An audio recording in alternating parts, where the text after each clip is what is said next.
Hi, welcome back to My Mom Life. If you're new here, welcome. I'm Jordan, and today I have a fall recipe to share with you. These are pumpkin cream cheese bites in the pressure cooker, and they are so good. Let's get started.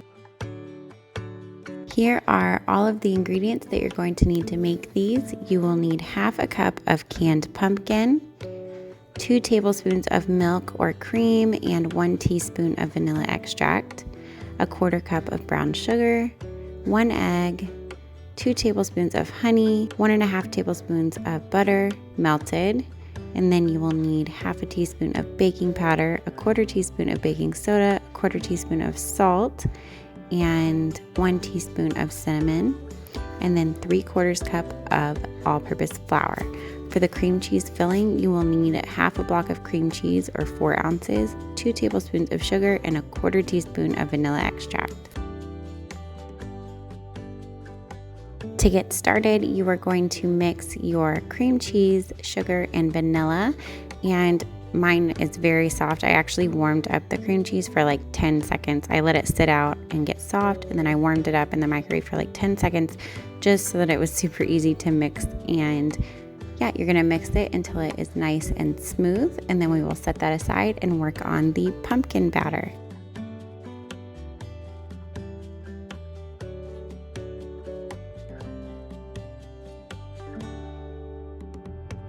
Now you want to mix up the pumpkin batter, so we will mix up the pumpkin, egg, brown sugar, milk, honey, butter, and the vanilla extract.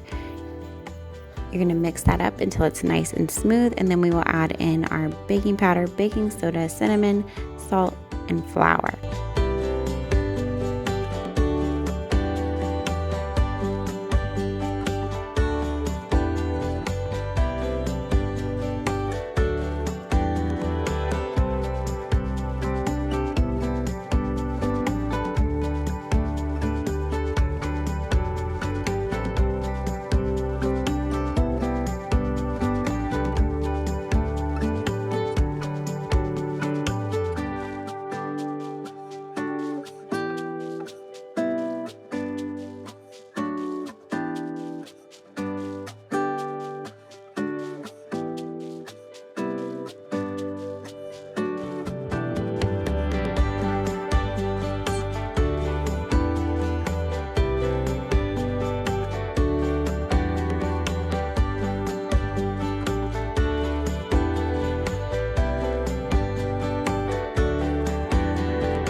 Now that we have everything ready, it's time to assemble these. So I'm going to spray my egg bite mold. Now this will make more than 1 tray of these. So if you have 2, you can definitely put 2 in the pressure cooker at a time. I just have 1. I need to grab another one. And you're just going to put some of the pumpkin batter down in the bottom, and you're not going to want to fill these all the way to the top because they will rise a little bit. So leave some room at the top. You don't want to completely fill this mold up.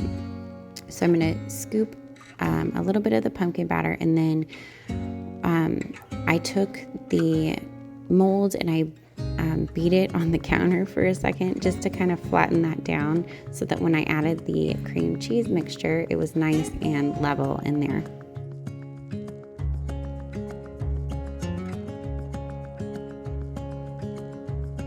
Now we're going to take the cream cheese mixture, and you're just going to put a little bit of this into each cup. And then one thing that I did not show you that you need to do is you need to swirl this around in the batter a little bit. So take a butter knife or a toothpick or something like that and swirl it a little bit into the bottom pumpkin mixture. This will ensure that your bites don't want to separate once you take them out of the mold. So I have made these since making this video, and I definitely did that, and it worked out better that way. So definitely make sure to do that. Then you're going to bang it on the counter again to make sure that it is nice and packed in there, and then you're going to top it with a little bit more of the pumpkin mixture.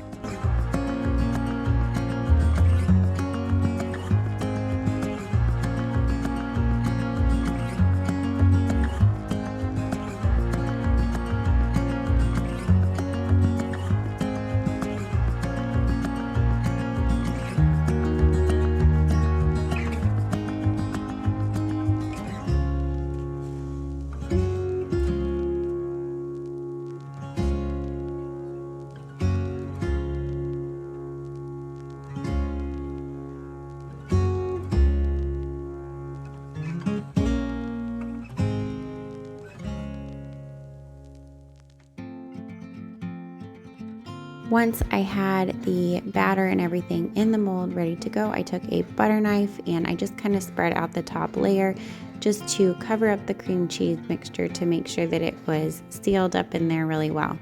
Like I mentioned, make sure that you take a knife or a toothpick and swirl that cream cheese mixture in before you top it with the last layer of the pumpkin batter.